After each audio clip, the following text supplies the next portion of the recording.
I was very fortunate in that my dad was a pilot on the Panama Canal. He started out as a tugboat captain. And my mother came from a very wealthy family in Panama.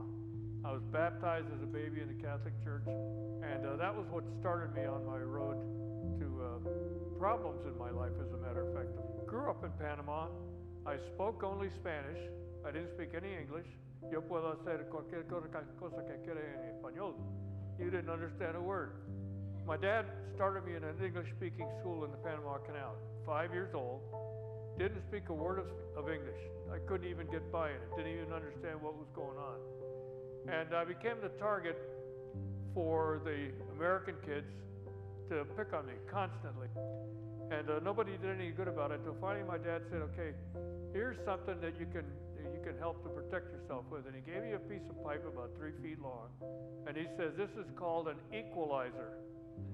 Ended up with my dad having to go before the governor of the Panama Canal to justify why he should be kept as an employee because his son was destructive.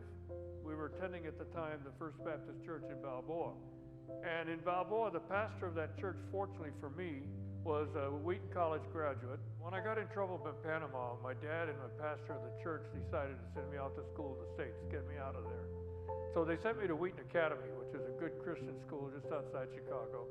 And the coaches in the athletics department were always angry at me because when the other kids were out practicing, I was sitting in detention hall every afternoon after school.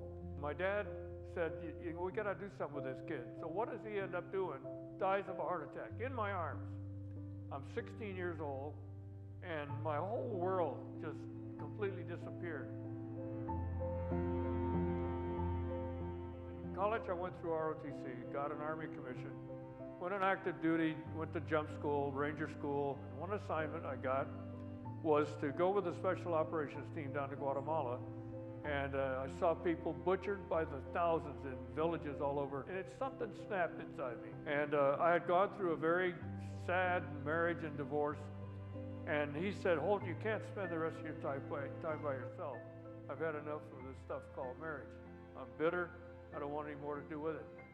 I read this thing that this guy by the name of Les Miller was giving a series in the missionary church. And I decided to come one night. I was sitting there all by myself in the back row, and all of a sudden something hit me in the middle of my chest. And it was the Holy Spirit. I just broke down crying in the back row of the church.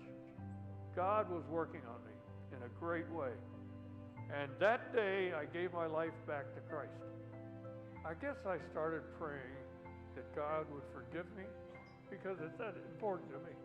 That God would forgive me for what I had done. And I keep thanking God constantly. I had wasted more than 20 years, age 22 to age 47, 25 years almost, of thrown away, that I did not do anything for the Lord. I now have a problem, this thing called cancer, and I have a pretty bad cancer, and it's eating at me pretty quickly. I don't have much time left. And so I'm saying, God, bring me people that I can witness to. Let me tell somebody about Christ.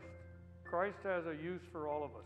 God has a way of doing things that we don't understand, is that it's never too late to come back to Christ.